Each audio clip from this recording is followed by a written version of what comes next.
Welcome to this week's edition of Gear Live's Bleeding Edge. We're here live from Gear Live's Seattle Mind Camp. I'm Andrew Edwards. I'm Jake Ludington. And we are Sparky, or you will be assimilated. Resistance is futile. Gear Live's Bleeding Edge is brought to you by GoDaddy.com. If you want to make an impact online, GoDaddy has what you need. .com names as low as $1.99, website builders, blogs, email, and more. Plus, enter code GEAR1, that's G-E-A-R, and the number 1 during checkout and save an additional 10% on any order. Get your piece of the internet at GoDaddy.com.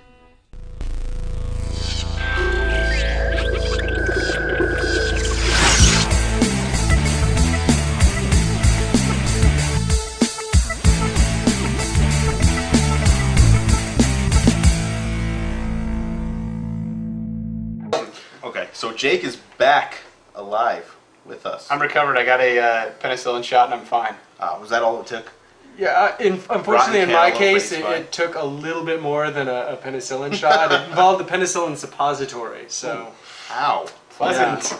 And Sure it was, part of your face. Yeah. Kids, don't try this at home. Yeah. Well, you may have noticed that Sparky has been assimilated recently, and this next segment is how it happened. This is going to be the very first entry in a little process we know as the borification of Sparky, or assimilation, or whatever. This is stuff that you can find in the workshops of people who make special effects for movies. You mix the two parts together, they're soft and mushy, you put it on something, they get hard. What are they made of?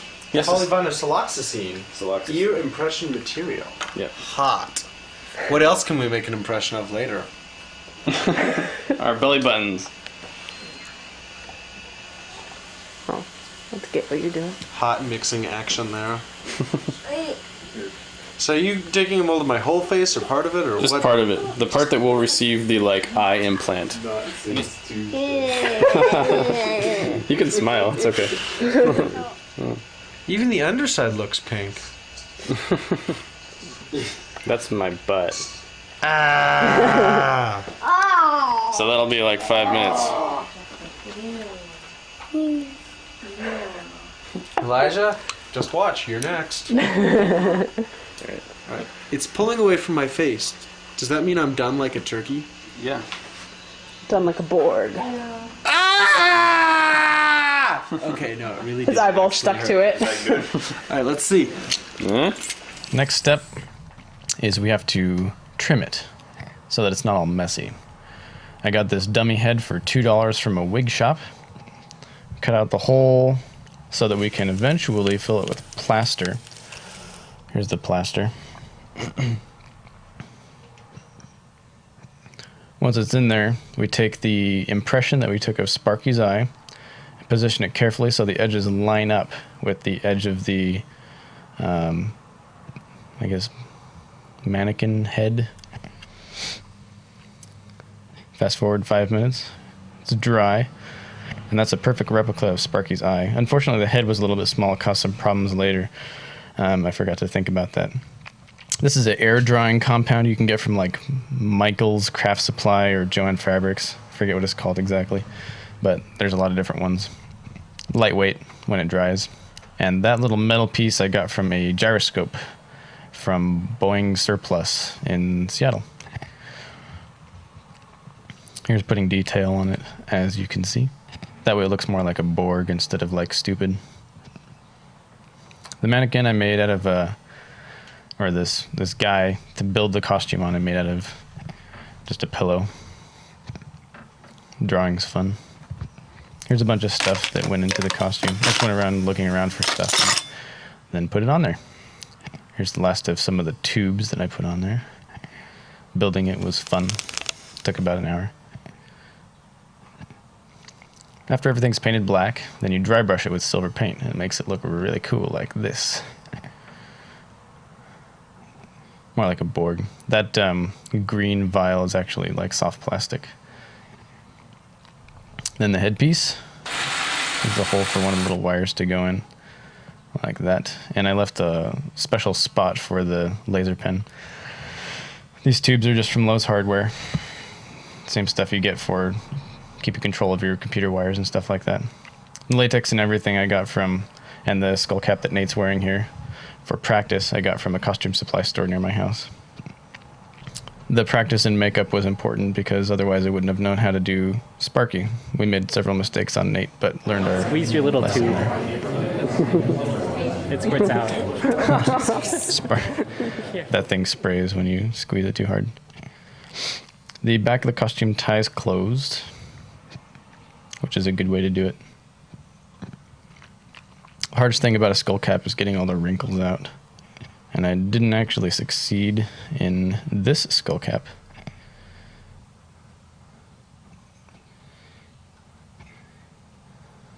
I should have just cut that ear. Would have been funny to see him crying and bleeding on the stage. Tacking the spirit gum is what, like tapping it with your finger is what makes it really sticky. Otherwise it wouldn't stay on. That appliance that goes over his ear is actually made out of a power adapter. You can kind of recognize the shape there. And then there's the tubes. I had 2 tubes. They were supposed to go around to the other side of his head from the appliance, but they only went up to the top of his head because, well, that little mannequin head was too small.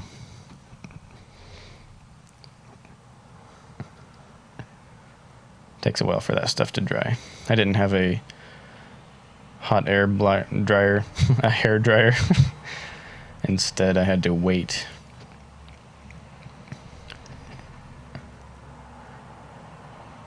Applying the gray paint. I think it's hilarious that this Borg had a goatee. This is my favorite part. I am an artist, and so drawing with was actually a eyeliner pencil. It was kind of fun. Folks at home, this looks really good, but this has taken 2.5 hours, and good lord, I'm ready for it to be done. What a whiner. Here's a time lapse of the whole process, start to finish. And then he gets to stand up. Well done. Coolest shot we saw of the Borg. I took little glow sticks and broke them and put them into the eyepiece and on certain parts of his costumes to create the little glowing effects. After the Bleeding Edge show was filmed, this particular show, That was time to take it off. Terrifying. Sorry, is there somebody in there? Is there any in the Yes. Okay, Okay. we're gonna go out then. And as soon as you're done, we're gonna come back in and film a segment. Let's try the other bathroom down the hallway. Kids at home, be warned, being assimilated is pleasant at first and gets more and more and more unpleasant. If I stab you.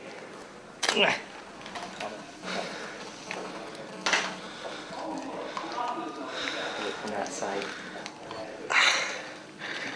Oh, the eye thing. You want to take them one at a time. Here. Oh, sick. Okay, I'll just...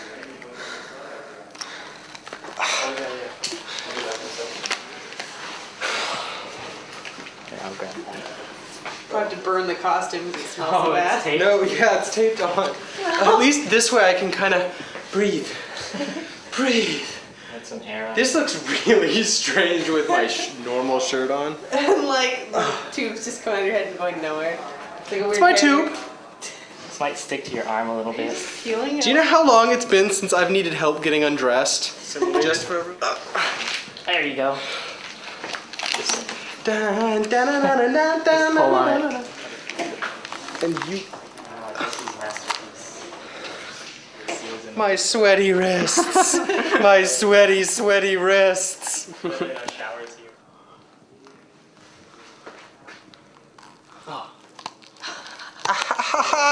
My scalp. There's scissors right here. Jesus.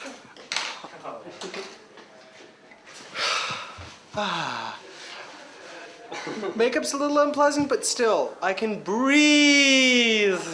You can take off. I'm gonna let any. Oh, your hair's all wet. It's soaking wet. Oh yeah, you got it wet. I forgot. All right, here I'll help you. Kids at home, this.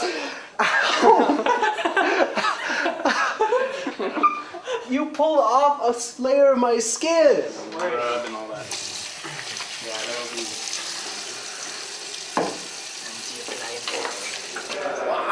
Why, hello.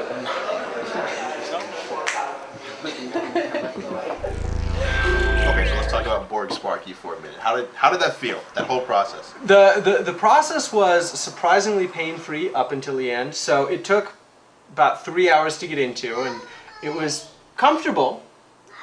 Hot? It was hot towards the end. Once I was into Don't believe him. He was whining. it was fine for the first hour, but after a while, it started to get really hot, and like the makeup is waterproof, and so I was sweating under the makeup, and it was like it made a nice layer of liquid. layer of liquid, but it couldn't. Normally, when you sweat, it just kind of drips off, or evaporates, but it couldn't because it was all trapped. And then like the prosthetics started to But you like even had fake sweat, which was cool.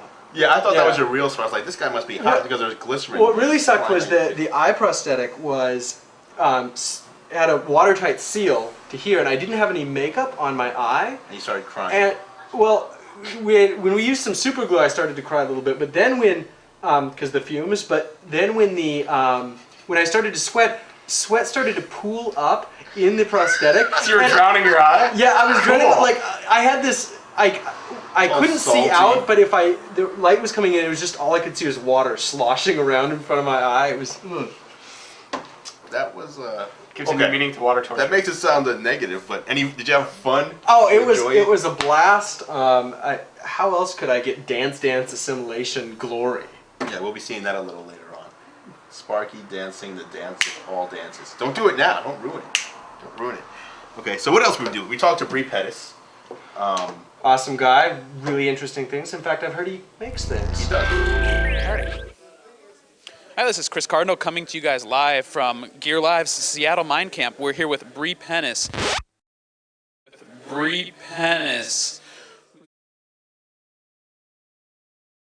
Who's going to tell us more about the Maker Faire that he visited just recently. All right, yeah, it was awesome. The Maker Faire, it's basically, well, I love to make things. I make stuff, and so I was in maker heaven. 400 presenters came, people who make everything from, little gadgets that turn TVs off to, cool craft technology things to robots, of course. Lots of robots. Awesome. What was the coolest thing you saw there off the top of your head? Probably one of my favorites was this woman named Susie made this bracelet, and it's made with thread that's conductive thread. Oh, fantastic. And the way the switch works is when you put it on your wrist, it lights up. I actually saw it and I was like, I have to have one of those. And terrific. I ordered it. Well, of course. How long did it last and when was it? It was 2 days and it was last weekend. Awesome. What other sort of things did you see that just totally blew you away? Wow, there was so much. I saw the graffiti research labs were there, and they make these things called throwies, and they're actually... Oh, I've seen the throwies with the LEDs and the cell batteries. And they're exploring public art. Yes. They make stuff, and then they go and they throw it, and it's interesting. Awesome. The police actually curate it because they basically have to decide whether it stays up or comes down, if it's art or if it's graffiti. It's really, they're doing, really cool stuff. Very nice. Anything else you can think of that was just...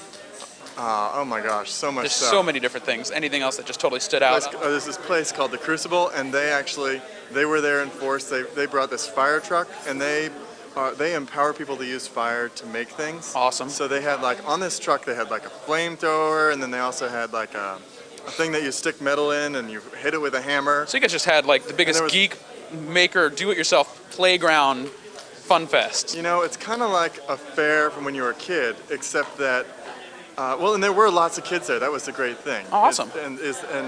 Except it's so much cool stuff. It's if you were into making anything crafty, then it was the place to be. What from the Maker Faire would enable the Borg to more efficiently assimilate information about human culture and creativity? Well, it's interesting. I mean, right now, people are the maker revolution is really just beginning. As more and more people are empowered to make their own things or take things that they buy and make them their own, then they're going to gain more information and empower themselves to be more not productive so much, but more innovative. And so And then they're sharing these things with others. So as a collective, we're really branching out and empowering more and more people to make cool stuff. So where can we look on the web for more information about the fair specifically and other do-it-yourself projects? Makezine? Makezine.com, Zine? makezine.com, or you can go to the makezine.com blog at makezine.com/blog. And you guys had any coverage about this event specifically so we could see pictures of it? Oh yeah, it's all over the media. Fantastic. I think they're actually going to be on the Tonight Show sometime soon as Oh, well. awesome. They were there doing all sorts of stuff, and all the it was a huge media event. Nothing like this has ever happened. Great. Well, that is awesome. This has been Chris Cardinal with Bre Pettis for Gear Live Media at the Seattle Mind Camp. There you go. Okay, so that was Bre Pettis. He also does wearethemedia.com and, of course, his I Make Things blog. And you can check out his video blogs every week at makescene.com. Mm-hmm. So what did you do at Mind Camp? What did I do at Mind Camp? What did you do? What didn't you do at Mind Camp? I didn't actually officially attend any session. Really? Yeah. You know, it's funny. The whole thing was about sessions, and I only went to one. Most of what I enjoyed about being there was just kind of those hallway conversations and meeting an interesting person and sitting down and talking about a random topic. But it wasn't kind of in the structure of a session. Right. If you count Invisible Children as a session, then I attended a session. But that was the only session that I officially attended because I kept getting in a conversation with somebody, and you know, like then somebody else would happen in on the conversation. Yeah. It would take a turn. It was one long, convoluted, geeky conversation. Yeah. So being in a hallway conversation was just as valuable as being in a session, if not more so. You know, in general, I'd rather be in a hallway conversation because I don't sit still very well. Okay. Like a child. Really? Yeah. So I talked to Michael Kolchny of hackingnetflix.com. A little bit about, you know, what's cool and hot at Netflix right now, the Netflix lawsuit between Netflix and Blockbuster. Right. We talked about, Gotta find out. Clip. Seattle Mind Camp is so incredibly popular that people from Connecticut fly out to be here.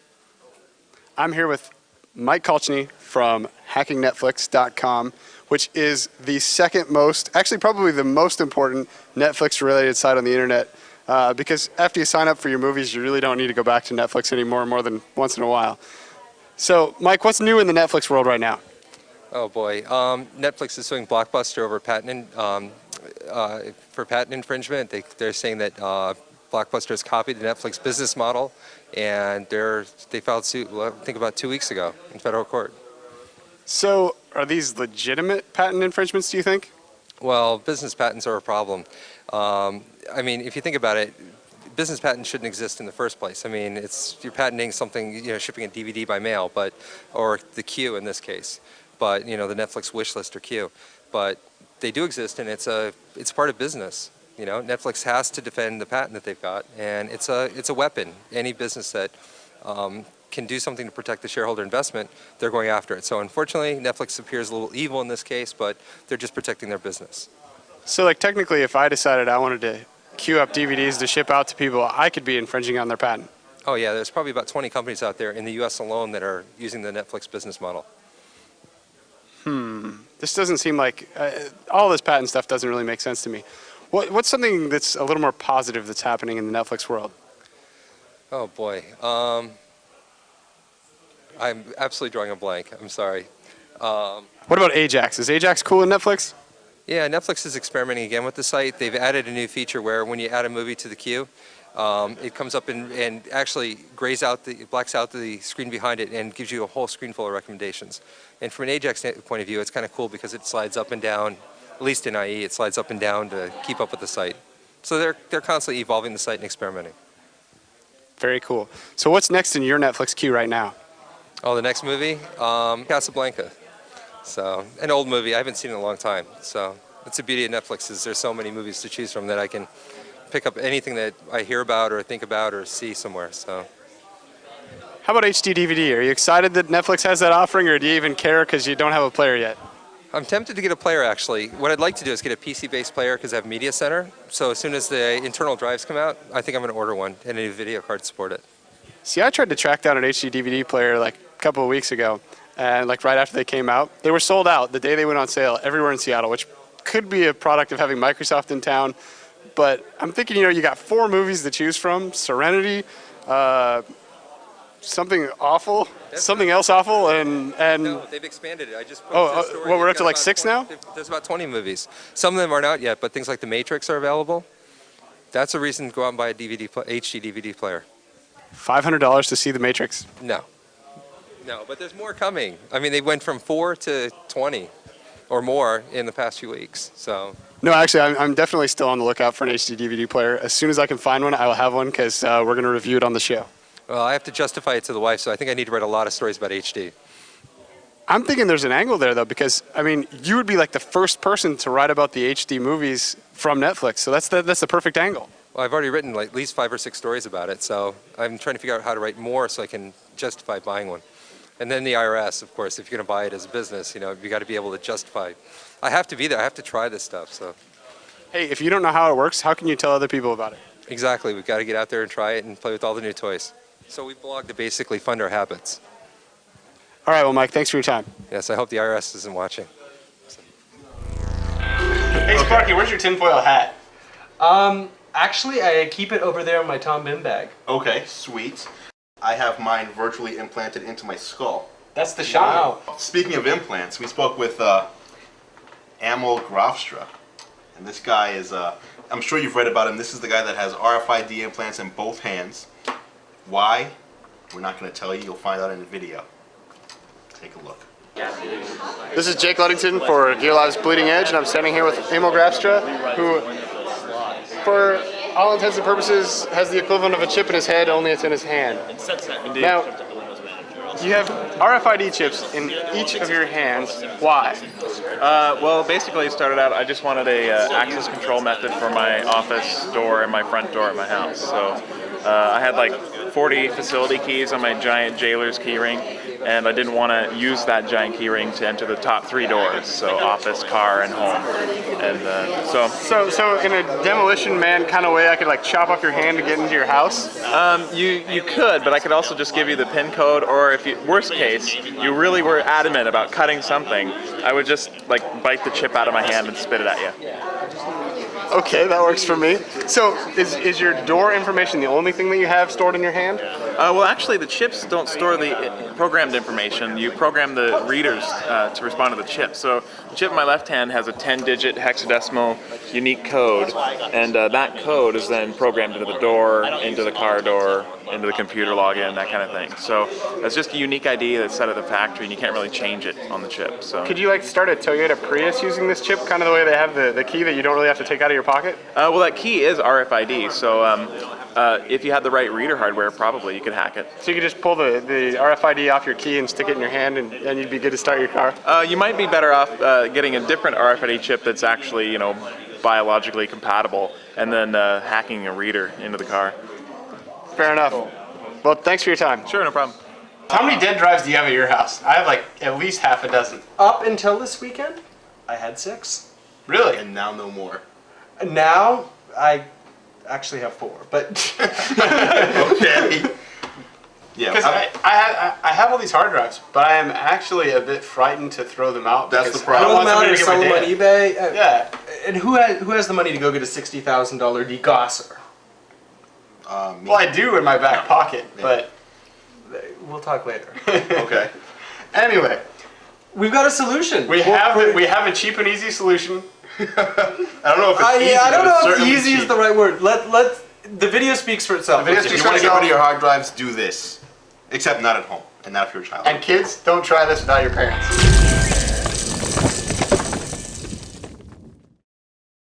All right. In this edition of Breaking Stuff, we want to do something with these hard drives, and we've decided that thermite is the way to go. Actually, he decided that thermite is the way to go. What is thermite? Right. So, Oh yeah. So I'm Pablos from the Shmoo Group. We're doing a kind of experiment where we're making thermite out of aluminum and rust, and so for rust we're using powdered ferrite. So basically, the idea is with some sort of household materials, what you can do is make a exothermic reduction or exothermic redux. What happens is we're using magnesium to heat up this powdered metals, which then in turn heats up to about 8,000 degrees Fahrenheit. And so we can melt right through hard drives and turn them into a slab of molten metal.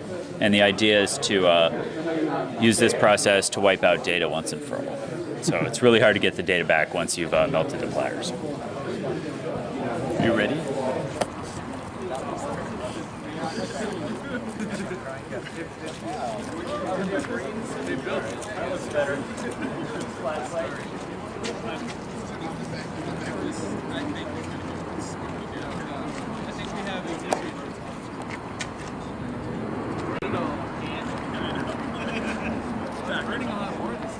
Guys, you are way.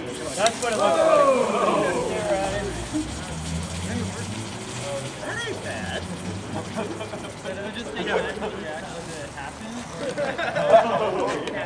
So where's the marshmallow? Oh, yeah. All right. Those would be cracking platters.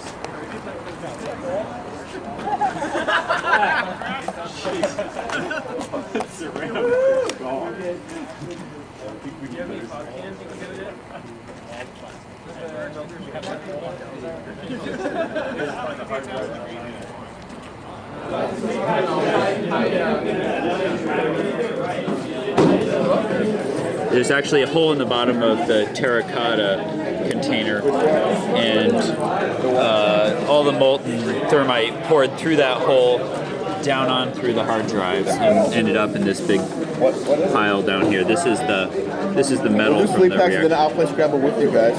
Ooh, that sounds good. What are the sleep packs? So, for our viewers at home, what is Mind Camp, Andrew? Mind Camp. Well, Mind Camp is kind of my brainchild. I wanted to bring Your people brainchild. together. My brainchild. Yeah, my brain had a baby. It came out of my ear, and there was Mind Camp.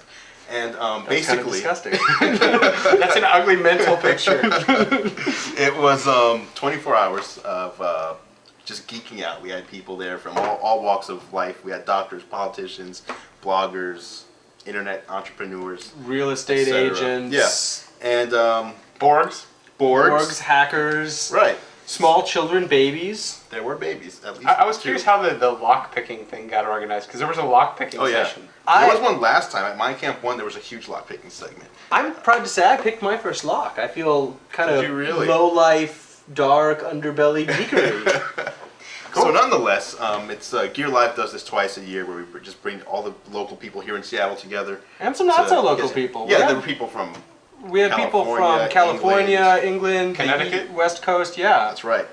And so this is the wrap-up show. We're going to kind of give viewers a look into Mind Camp, what a it view is. into the mind of Mind Camp. Yeah, and it's very interesting. I mean, these are interesting, great people.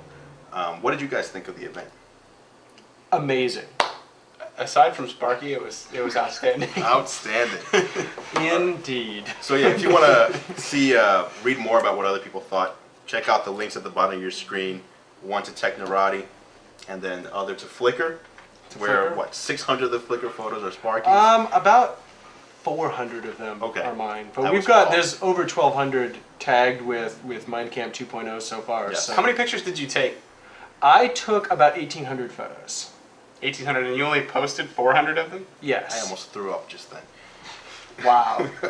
Now is this like hold the button down and take like 4 or 5 at a time so you get 1,800, or did you really like compose 1,800 shots? Both. So I composed each shot, but kind of my technique is when I've got a good subject, try one composition, take a shot, slightly different composition, zoom out a bit, take another shot. And particularly when you're photographing people, like it's something like Mind Camp, you're going to get a bit of a selection of somebody was blinking in this one, a couple of different facial expressions. So you get 4 shots of one person. You only post one of them, but that gives you some choice. That sounds really, really anal. And out of that method birthed SmellsLikeGay.com. Check it out, SmellsLikeGay.com. That's all we got to say. That's all we're going to say. So Andrew, how does this feel? This is my first massage ever, and it feels amazing. So this is your first time? Yes, this is my very first time. I am right now being relieved of my massage cherry as we speak. So describe the relaxation process for us. Okay, well basically she will find something that's like a knot, and attack it, and it will hurt. And she will keep attacking until it no longer hurts, and so it goes from an intense pain where I want to cry like a baby, but know that I'm supposed to be a man, so I don't. And then, ow! It goes. Then it becomes a nice, pleasant experience for a couple of seconds before she finds another knot. To me, this kind of sounds a little bit like getting beat up. It hurts at first, and then eventually you go numb. Yeah, and you might end up in the hospital or something like that, which I think I might need a quick trip to the ambulance after I'm done here. Well, we'll let you get back to enjoying the massage and go on with the show. Pray for me. I'm praying. Okay, so yeah, that was basically our wrap-up show right there. I hope you guys enjoyed it. We're going to be doing Mind Camp again in 6 months, where we'll have, I'm sure, more interesting people to talk to. You should be there. If you're not there, you're missing out. A couple of weeks ago, we started talking about making a fan site for the Bleeding Edge, and we would give the coolest fan site an Xbox 360. Who doesn't want an Xbox 360? Competition's starting up. We've got 3 now. 3 fan sites. 3 fan sites? 3 fan sites. Count them. 1, 2, 3. So one of those people so far. Will walking home. Your own site about yourself doesn't count. I'm not. No. But time is running out. They've got 2 weeks now. 2 weeks left to win an Xbox 360. Yeah. So get out there. Go to GoDaddy.com. Use either Gear 1, Gear 2, or Gear 3 as your coupon code, because that'll save you some money. Make a fan site, and if yours is better than these 3 that we got here, you win. You got an Xbox 360. Vote for us on Podcast Alley. Please do. If you got 6 email addresses, vote with all 6 of them. Until then, I'm Andrew Edwards. I'm Sparky. And I'm Jake Ludington. And we're leaving you with these great clips from Mind Camp. Check them out.